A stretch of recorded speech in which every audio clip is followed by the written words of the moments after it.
Is all pleasure a sin or a sinful thing?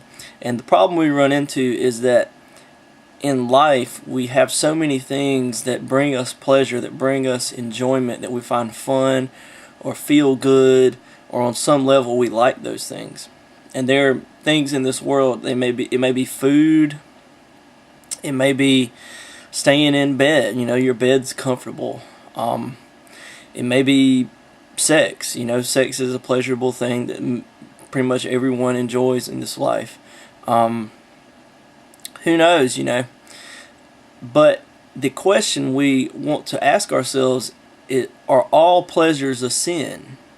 Because pleasure so often leads to sin. So food can become an overeating problem. The comfort of your bed can become laziness. The enjoyment of sex can become some sort of sexual addiction, or who knows, you may cheat on somebody, or who knows, And our lives are filled with pleasurable things, and it can be quite hard for us to understand what we're supposed to do with all those pleasures. This touches on something that Christians need to touch on more but don't, and it's called the problem of pleasure. So the problem of evil is like the counterpart. So we'll just review real quick. The problem of evil is, why would God allow so many bad things to happen? Basically, if God's perfect and good and all-powerful, why does so much evil in this world?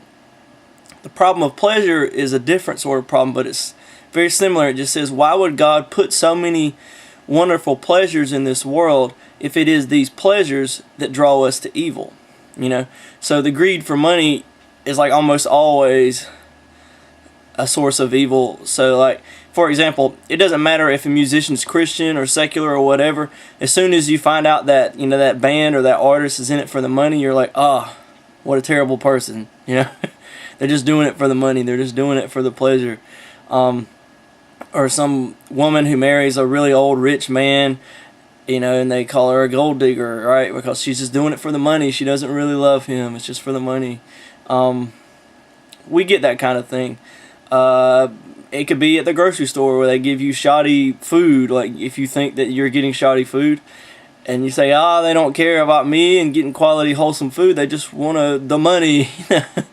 Or cops too. Cops can be bribed by drug lords because they just want the money, and then money gets people all these pleasures. So, it is a real problem. Pleasure. Why does pleasure exist, and why did God make the world so full of pleasure? I had a young man ask me the other day. He's a devout Christian young man, as far as I can tell, and he enjoys track and he enjoys running, and he wanted to know, is my running getting in between me and God? Shouldn't God be the most important thing in my life? And it is this question, why did God put all these things in our lives when they so easily become false idols, and they're so closely connected to the gods people worship in ancient times? Money, mammon, sex, Aphrodite, ecstasy, and drugs, and wine, Dionysius. The list goes on. Power, it could be Zeus or Ares, or war, or violence.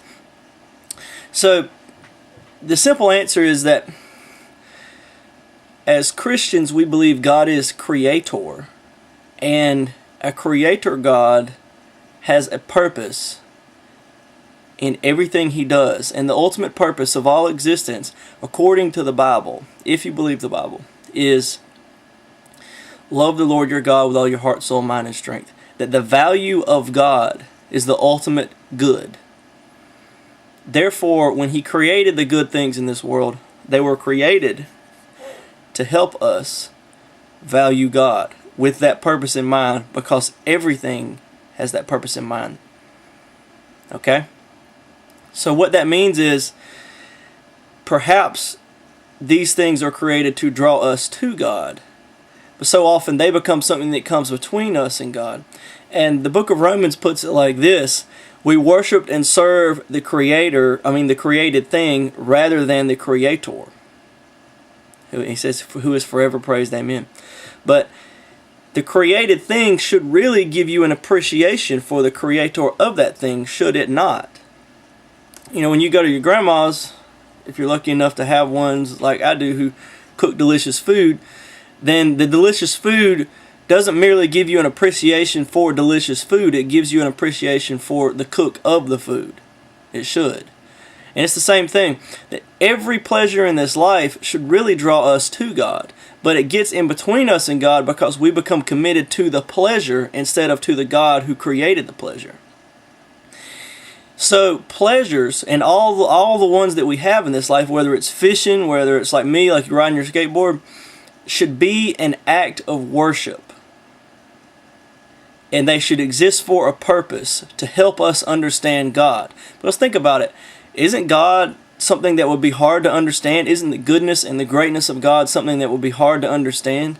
And doesn't it make sense for God to create things in this life that we can kind of grapple with? So when you see something on TV or somebody do something and you're just like, wow, that's incredible. That is supposed to be a little taste of what God is like. You should worship God through that instead of worshiping that thing. I don't care if it's the New York skyline or a beautiful walk in the woods. Whatever it is, God is creator, and it should give you an appreciation for the God who created it, because honestly, wouldn't God be hard to understand? And doesn't it make sense for God to create things like this to help us see Him? But if all these pleasures serve a purpose to draw us to God, then there would be no reason for us to do bad things and behave immorally or do evil things to get the pleasures. Because the pleasures are just supposed to draw us to goodness itself, which is God, as we said before. So therefore, there's just doesn't make any sense to become evil to get pleasures. Because the pleasures are just a little taste of goodness itself, because God is goodness itself. And so when we do evil things to get these little experiences of goodness, it's kind of dumb. Hope you found this information informative. Of course, it would be informative if it's information. But thank you for your time.